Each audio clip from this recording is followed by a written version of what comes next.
시절로 오세요. 그때 우리가 여기에 있습니다.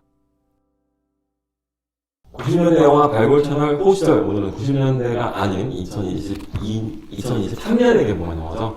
타르라는 영화를 발굴을 해보려고 합니다. 지난해 에서 제가 이 영화에 대한 간략한 줄거리 소개를 아주 간략하게 말씀을 드렸는데, 조시 대표님이 이 영화를 어떻게 보셨을지 사실 좀 궁금해요. 일단 저의 감상평을 좀 나눠봤으면 좋겠다는 생각을 해보거든요. 우리가 했던 영화 중에서 가장 최신작인 것 같아요. 그런가? 그렇지 않아요? 2023년에 개봉했던 작품을 저희가 했던 건 없는 것 같은데, 거의 뭐 예전에 조제 개봉했을 때 정도? 한국 영화로 조제가 다시 개봉했을 때 정도 외에는 거의 최신작 영화인 것 같고, 저는 이 영화를 2번 봤는데 좀 어려웠어요. 그쵸. 사실 쉬운 영화는 아닌 것 같아요. 이게 그 원우 씨 소개를 들으면서도 좀 다시 생각을 해보게 됐지만, 급속도로 최정점에 있었던 사람이 한 사람의 인생에서는 급속도로 나락에 빠지는 과정을 영화에다 담아놨는데, 그럼에도 불구하고 러닝타임이 2시간 40분 정도 가까이 되다 보니까 이게 그렇게 빨리 급속도로 넘어가는 느낌보다는 천천히 침몰하는 느낌이 저는 좀 강했고, 그게 이제 같이 음악이랑 같이 결부돼 있다 보니까 더더욱 클래식 음악이랑 잘 조화가 돼 있는 것 같았고, 연출을 굉장히 잘했다라는 생각은 들었습니다. 그러니까 영화를 아주 재밌게 보진 않았는데 연출과 연기가 매우 뛰어날 수 있구나라는 생각을 하면서 봤어요. 그래서 케이트 블란쳇의 연기는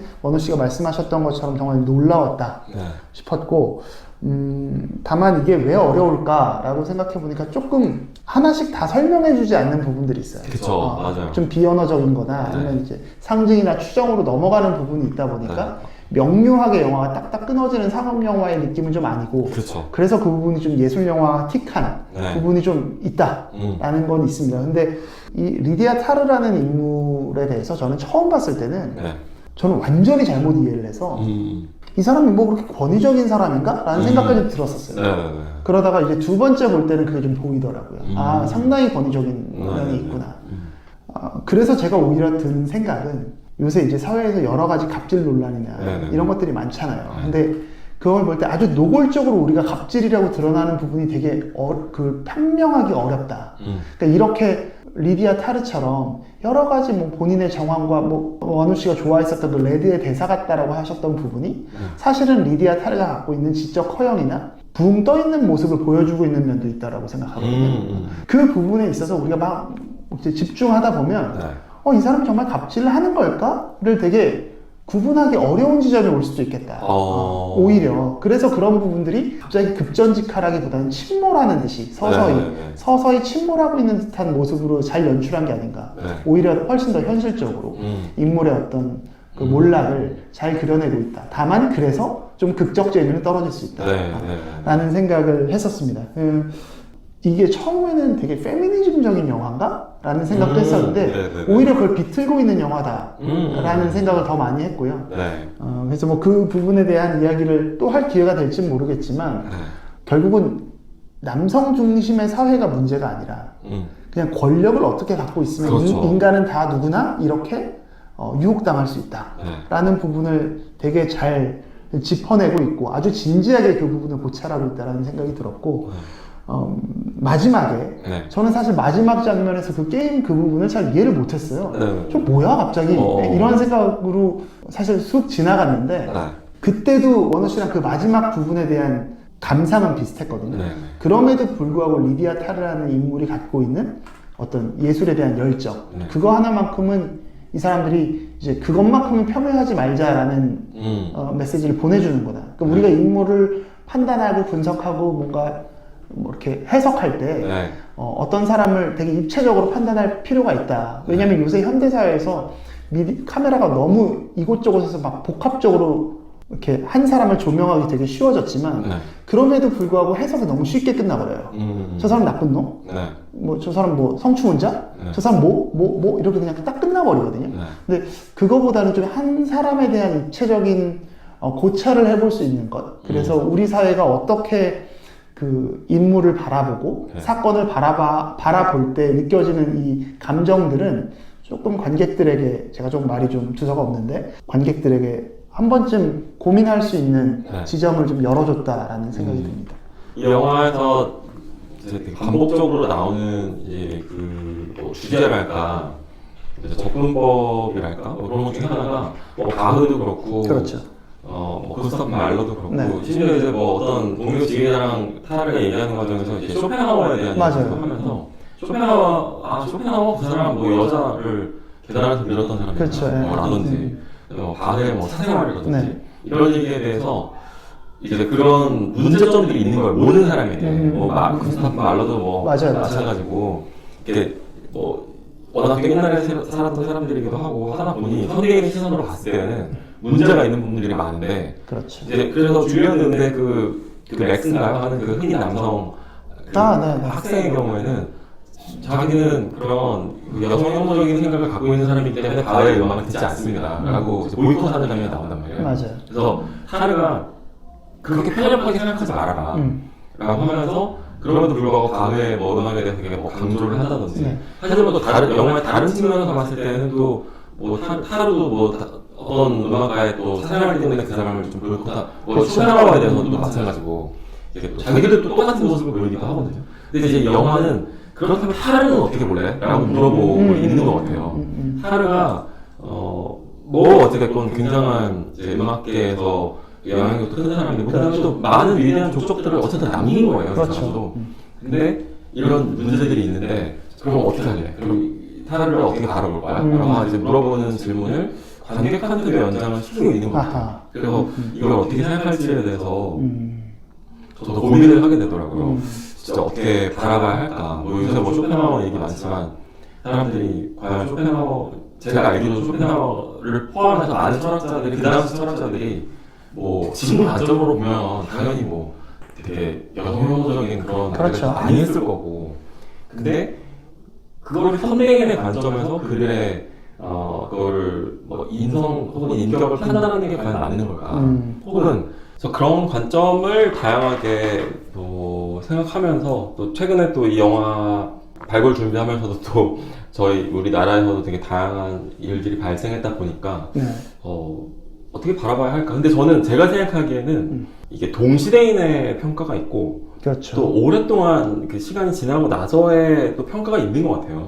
그래서 그런 것들에 대한 구분을 좀 할 수 있으면 좋지 않을까. 근데 이제 한 가지 문제가 있다면, 지금 우리의 이 현대사회가 너무 많은 거를 기록하고 있고, 맞아요. 모든 걸 다 녹음하고 녹화하고, 이제 좀 있으면은 아예 디지털 트윈이랑 같은 것도 나오겠죠? 그래서 이제는 지금 살아있는 사람들이랑 똑같은 형체를 아예 재현할 수도 있을 텐데, 그렇게 되면은 어쩌면 그 사람의 성과나 업적 같은 것들을 있는 그대로 판단하기가 좀 어려워질 수도 있겠다. 아무리 긴 시간이 지난다 하더라도 어려워질 수도 있겠다. 라는 생각이 좀 들기도 했었던 그런 복합적인 감상들이 좀 저는 기억이 나는 것 같아요. 원우 씨 이야기를 듣다 보니까 기술의 발전은 굉장히 이루어질지 몰라도 사상의 심화나 오히려 어떤 깊어지는 거는 오히려 정체될 수도 있겠다는 생각이 드네요. 계속해서 똑같은 이야기가 공전되기만 하면 시대가 지나도 그 시대에도 계속해서 그 비슷한 이야기들만 공전한다라면 사실 철학적으로는 다채로워지기 어렵지 않을까라는 생각까지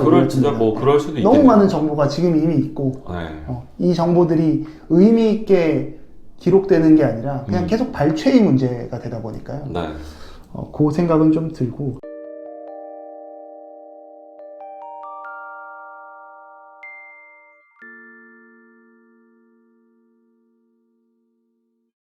그리고 영화 보시면서 혹시 이제 리디아 타르라고 하는 인물의 좀 궁금증, 물론 가상의 인물이지만 궁금증이 생기실 수 있는데, 이 리디아 타르가 이 사람을 모티브로 만들어진 것 같은데? 라는 인물이 있어요. 그 마린 알솝이라고 하는, 마린 알솝? 알솝이라고 하는 이제 여성 지휘자 분이 계시거든요. 근데 이분이 상당히 유사해요, 리디아 타르랑. 물론 이분은 나랑도 안 가지고 여전히 지금도 왕성하게 활동하시고, 왕성하게 지금 활동하고 계시고, 지금 볼티모어 심포니 오케스트라 음악 감독이라든지, 비엔나 라디오 심포니 오케스트라 상임 지휘자, 정말 이분도 진짜 화려하신 분이고, 근데 이제 이분의 성적인 취향이라든지, 그다음에 약간 어떻게 보면은 또 조금 모습도 비슷한 것 같기도 하고, 지휘하는 그런 모습도 비슷한 것 같기도 하고, 최근에 이제 우리나라에서 정말 또 센세이션을 일으키고 있는 연주자인 임윤찬 씨랑 같이 또 협연한 그런 장면들 때문에 우리나라에도 되게 매니아들이 많이 늘어나고 있는 그런 분이신데 리디아 타르랑 상당히 유사한 면이 있다 라고 하는 부분을 또 뭐 착안하시면서 보셔도 좋을 것 같아요. 이제 리디아 타르도 이제 레너드 번스타인이라고 하는 그쵸. 아주 뭐 전설적인 지휘자의 그 제자인 걸로 나오는데 요 마린 알솝도 마찬가지로 번스타인의 수제자로 나오거든요. 그래서 영화에서도 번스타인의 그 영상이 나오면서 이제 음악을 어떻게 음악이란 뭘까라고 이제 아주 근본적인 질문을 던지는 뭐 그런 장면들이 기억이 나는데 영화도 보시면서 뭐 음악 혹은 뭐 사실은 다 마찬가지인 것 같아요. 우리가 이 어떤 유명한 사람 혹은 뭔가 업적을 이룬 사람들에 대해서 과연 그들의 업적과 그 인격을 어디까지 합쳐서 볼 것인가. 물론 사실 이게 영향을 안 준다고 볼 수는 없고 아예 그쵸. 상관이 없다고 볼 수 없는데 이거 참 어려운 문제인 것 같긴 하더라고요. 그래서 이 영화 보면서 좀 반가웠던 건 사라장? 네, 사라장 얘기가 나오죠. 줄리어드 출신 중에서 누구를 존경하냐? 그렇죠. 라고 했을 때 이제 우리나라 이름으로는 장영주 씨죠. 맞아요. 바이올리니스트로 뭐 정말 대단한 진짜 그 기량을 보여주셨던. 제가 그 90년대 초반에 이 뭐 인간극장 같은 다큐멘터리였던 것 같은데 그런데 이제 사라장, 그러니까 장영주 씨가 한번 나왔었고 또 장한나요. 첼리스트. 이 두 천재, 영재라고 해서 소개했었던 두 위대한 클래식계의 아이돌들이 그 당시에 있었는데 그분들이 이제 잘 어쨌든 다 성장하신 것 같아요. 그렇죠. 우리 한나장은 뭐 지금도 아마 지휘하고 계시나요? 그러세요? 그래서 되게 좀 반가웠고 정말 저 정도의 레벨에 올라갔구나. 이제 영화에서도 이름을 이야기할 정도로 사실 이거 굉장히 부끄러운 건데 제가 그만큼 클래식을 모른다는 거거든요. 그럴 수 있죠. 근데 뭐 그냥 분야가 다르니까. 그래서 뭐 굉장히 좀 뭔가 뿌듯했던 이상하게 곡봉이 차올랐던 그런 느낌이 있습니다. 그런 게 좀 있죠. 진짜 그 당시에 뭐 조수미 씨까지를 포함한다면 정말 뭐 우리나라 클래식계의 아이돌들이었고 그게 사실은 90년대 후반에 박세리 선수가 나타나서 이제 그 골프로 뭔가 이제 우리나라 골프 신동들이 출연하기 전까지는 클래식 음악계에서 되게 이런 마치 올림픽처럼 국기선양하는 이런 존재들이 있었다는 거죠.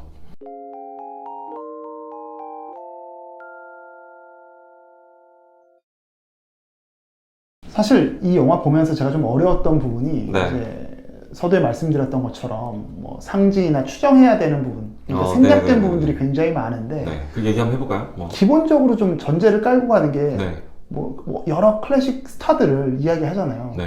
그러다 보니까 뭐 말러의 뭐 5번 교향곡 뭐 그런 것들이 갖고 있는 의미나 이 뭐 레벨이 어느 정도인지를 잘 모르는 입장에서는 저게 도대체 뭐길래 무슨 뭐 에미상을 다 타고 뭐 골든글러브를 타고 뭐 오스카까지 탄 이 사람이 몇 안 되는 이 사람이 이 5번 교향곡을 마치 그랜드 슬램을 하듯이 딱 그렇게 꼭 이뤄내야 할 목표처럼 해야 할까? 그리고 말러의 이야기는 왜 계속 나올까? 그러니까 말러라는 인물이 매우 중요한 것 같은데 저는 요 부분도 좀 그렇고 좀 여러 가지 영화에서 좀 생략되어 있는 부분들이 있는 것 같거든요.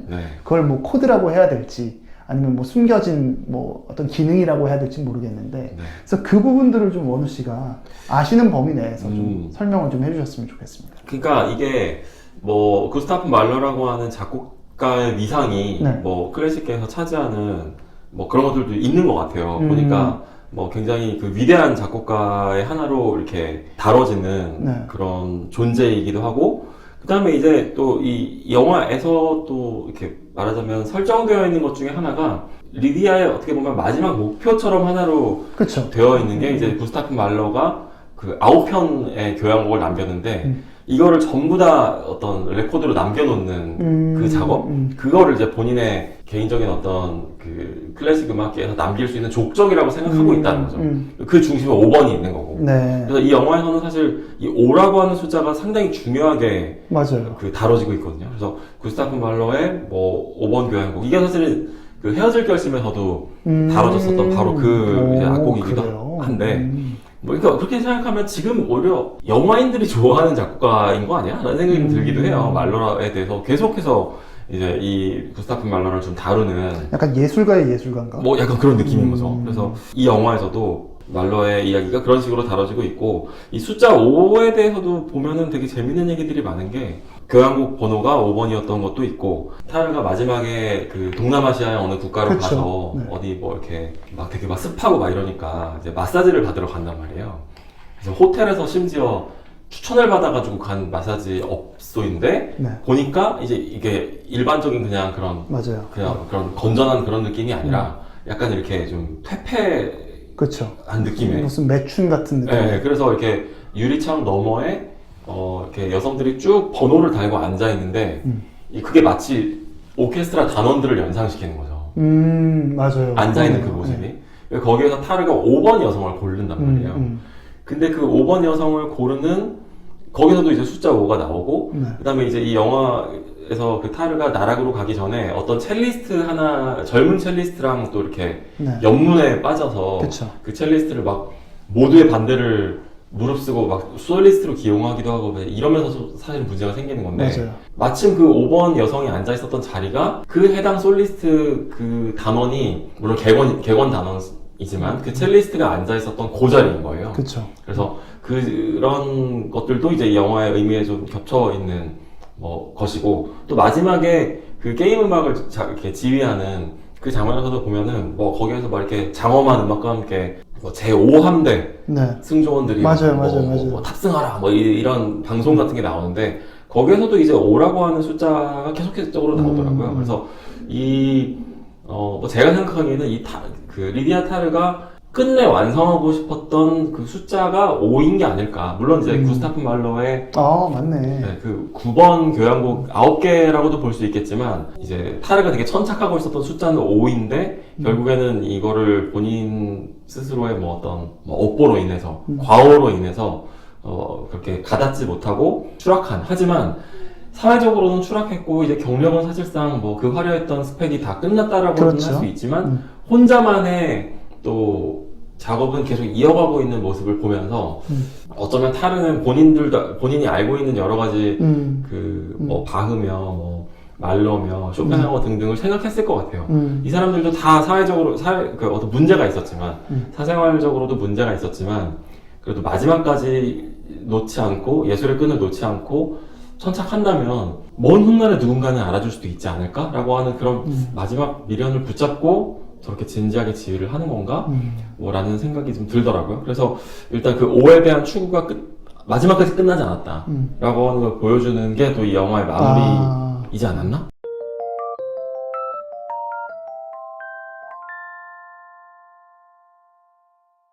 이 외에도 이 영화에 되게 다양한 상징들이 있대요.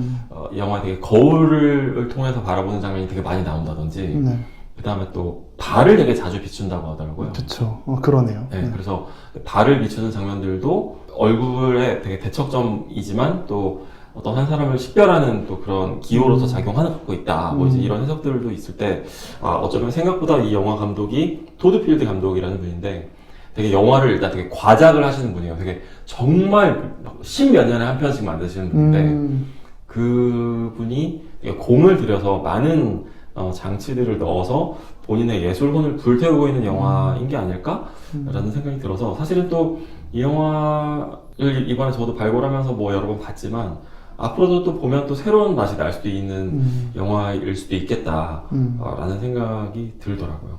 저도 모든 해석을 다 이렇게 알고 있거나 이런 건 아니지만 계속 함께 발견해 나가는 재미가 있는 작품인 것 같아요. 뭔가 생각하게 할 거리가 굉장히 많은데, 네. 다만 저도 이제 클래식에 대한 내용을 잘 모르다 보니까 클래식 음악인들이 각각이 갖고 있는 사연이나 혹은 위상을 조금 더 잘 알고 있으면 훨씬 입체적으로 영화를 볼 수 있을 것 같아요. 마치 우리 한 10년쯤 전에 했었던 드라마 미생에서 바둑을 둘 줄 알면 미생이 훨씬 더 재밌게 볼 수 있다는 그런 것처럼, 근데 저는 바둑을 두지 못함에도 불구하고 재밌었거든요, 미생이. 근데 클래식을 조금 알고 그 음악을 조금 더 익숙하신 분들이라면 그 의미를 찾아가는 재미가 더 있지 않을까라는 생각은 해보게 됩니다. 저도 이제 클래식 음악에 대해서는 이렇게 잘 알거나 하진 못하고 최근 들어서 이제 조금씩 흥미가 생기고 있는 중인데, 일단 제일 제가 신기한 혹은 이 클래식 음악에 좀 저를 되게 사로잡는 요소 중에 하나는 누가 지휘를 하고 어떤 오케스트라가 지휘를 하느냐에 따라서 이게 완전히 같은 악곡이라고 하더라도 그 맛이 달라질 수 있다는 거. 그래서 그게 참 되게 저는 가장 클래식 음악의 좀 매력 포인트인 것 같아요. 그래서 그런 부분을 좀 착안해서 이제 뭐 예를 들어서 우리가 알고 있는 되게 위대한 지휘자 중에 뭐 카라얀 같은 지휘자도 그렇죠. 있고 2차 세계대전을 전후로 독일과의 관계, 뭐 소련과의 관계 이런 것들 때문에 되게 이 지휘자들이 다 그 시대에 당대 활동을 하면서도 이제 정치적인 어떤 입장하고 떨어질 수가 없었던 거예요. 자신의 어떤 국적이나 그렇죠. 뭐 이런 것 때문에 그렇죠. 어디에서 활동하는지 그런 걸 봤을 때 이 클래식 음악이라고 하는 거는 이미 다 레퍼토리가 나와 있는 상태잖아요. 근데 이 나와 있는 것들을 어떻게 해석하는지가 그 안에서 또 나름대로의 어떤 역동이 있더라고요. 그래서 그런 걸 알아가는 게 클래식 음악의 또 재미이겠구나라는 생각이 들어서 뭐 제가 또 그런 호기심을 가지고 있기 때문에 이 영화에 대해서 좀 더 재미있게 볼 수 있었던 부분도 있는 것 같아요. 그리고 또 영화에서 타르도 그런 얘기를 해요. 지휘자가 이제 음악의 시작과 끝을 관장하는 역할이다 보니까 사실은 시간을 지배하는 그 역할을 하는 거다. 상당히 저는 설득력 있고 그렇죠. 맞는 말처럼 맞죠. 느껴지더라고요. 그래서 음악을 어떻게 편곡할 것이냐, 어떻게 해석할 것이냐의 문제를 요 문제를 계속 미분했을 경우에는 사실 이제 같은 곡, 같은 오케스트라, 같은 지휘자를 하더라도 이제 그렇죠. 공연 회차마다 또 달라지는 다 달라지는 거죠. 그 어떤 또 청중과의 호흡도 사실 있는 거거든요. 그래서 그게 이제 원호 씨가 레드를 계속 보는 이유 중에 그렇죠. 하나인 건데. 뭐 어느 자리에서 보는지 그렇죠. 뭐 이런 거에 따라서도 다 다르고 특히나 연극이라고 하는 건 또 우리가 알고 있는 이 언어로 이렇게 진행되다 보니까 제가 이게 다 잘하고 나서 연극을 보면서 되게 신기했던 것 중에 하나가 저는 당연히 연극 대사가 있으면 토시 하나도 틀리면 안 된다고 생각을 했던 거예요. 그래서 되게 로봇처럼 모든 그 문장 부호까지 다 똑같이 재현을 해야 되는 건 줄 알았는데 물론 뭐 그렇게 하면 좋겠지만 그렇게 되지 않는다는 거죠. 그래서 뭐 아무리 베테랑 배우라고 하더라도 대사를 뭉탱이로 날려먹기도 하고 또 똑같은 대사를 또 아예 다르게 발음하기도 하고 하는 그 모든 과정들이 다 어떤 무한한 경우에 그걸 베리에이션을 만들면서 이 예술의 맛을 더해주는 것 같더라고요. 근데 우리가 모르는 이제 일반적인 클래식 음악의 좀 그냥 문외한들이 보기에는 또 모르는 그렇죠. 어떤 차이점들이 아마 그 공연마다 담겨 있는 게 아닐까. 그래서 저도 어릴 때는 막 그런 거에 막 너무 구분하면서 본다든지 이런 거에 대해서 뭐 크게 의미가 있나? 라고 생각을 했던 적도 있지만 최근에는 좀 그런 부분에 많이 관심을 갖게 된 것 같아요. 그리고 제가 좋아하는 그 작곡가 중에 류이치 사카모토가 남겨놓은 수많은 또 공연 음원들이 있거든요. 근데 이건 좀 약간 엉뚱한 얘기가 될 수도 있는데 뭐 2010년인가 그 이제 사카모토 류이치가 전 세계를 돌아다니면서 한 그 공연 시리즈들 중에 뭐 플레잉 오케스트라라는 그런 공연이 있어요. 그래갖고 사카모토가 본인의 음악을 이제 오케스트라 버전으로 편곡해서 그거를 공연으로 올리는 이제 작업을 뭐 되게 여러 차례 했었는데 그게 2010년인지 13년인지 모르겠는데 어떤 음원 중에 어떤 한 사람이 아마 일본이었던 것 같은데 감기에 걸리셨나 봐요. 그래가지고 이분이 공연 내내 한 번씩 본인도 참느라고 참았겠지만 한 번씩 기침을 하는 소리가 녹음이 돼 있는 거예요, 거기에.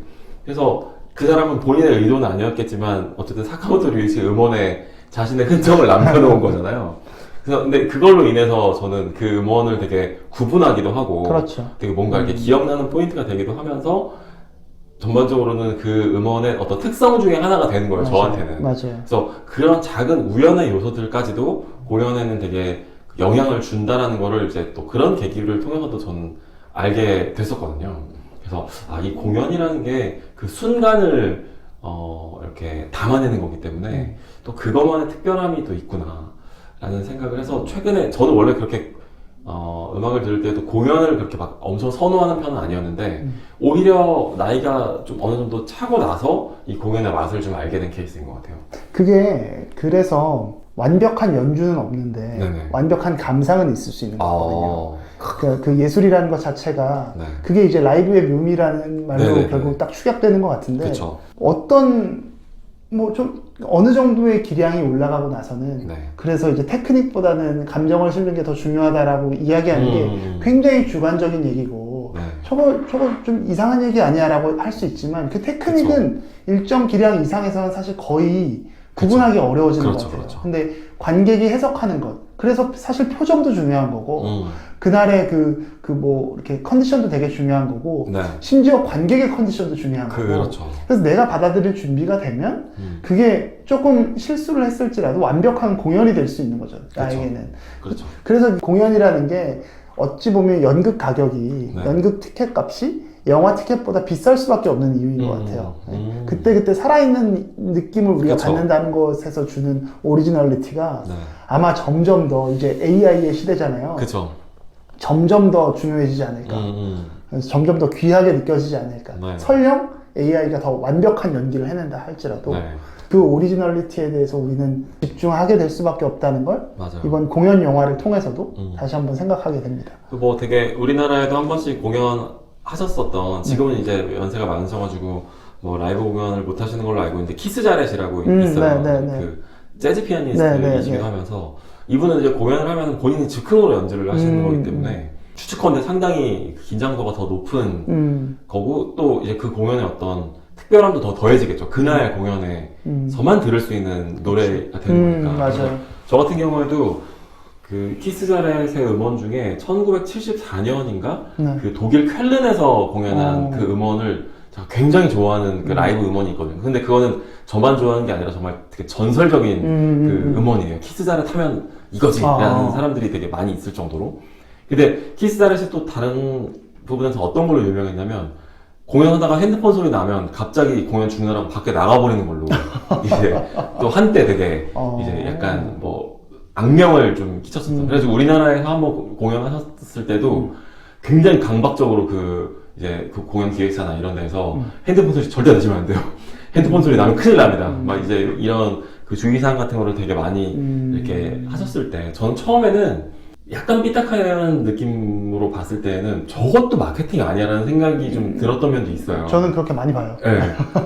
무슨 뭐 유난이다. 저렇게까지 자기 그 공연을 보겠다고 그치. 몇십만 원 티켓을 내서 맞아요. 온 사람들한테 저럴 일인가? 근데 또 다른 한편으로는 이제 나이가 들면서 좀 이해가 되는 면도 있는데, 또 다른 한편으로는 또 키스 자렛 선생님도 또 관객들의 입장을 이해했는지 나중에는 또 뭐 핸드폰 소리 나거나 해도 오히려 막 본인도 막 그냥 허허 웃기도 하고 막 이랬다고 하더라고요. 그래서 플레이어와 관객들이 또 아까 말씀하신 것처럼 청중들의 컨디션도 되게 중요하고, 또 서로 간에 이런 호흡을 맞춰가면서 입장을 좁혀가는 이런 것들도 저는 되게 재밌어요. 재미인 것 같아요. 네. 네, 그래서 참 공연이라는 거에 대해서 이게 또 이런 매력이 있구나라는 거를 한번 또 이 영화를 보면서 또 생각했던 것 같아요. 우리 그러면 다음 시간에는 네. 또 조금 다른 이야기를, 이 영화에 흐르고 있는 상당히 중요한 코드 중에 하나가 네. 될 수 있는 이야기를 나눠볼까 합니다. 다음 시간에 봬요.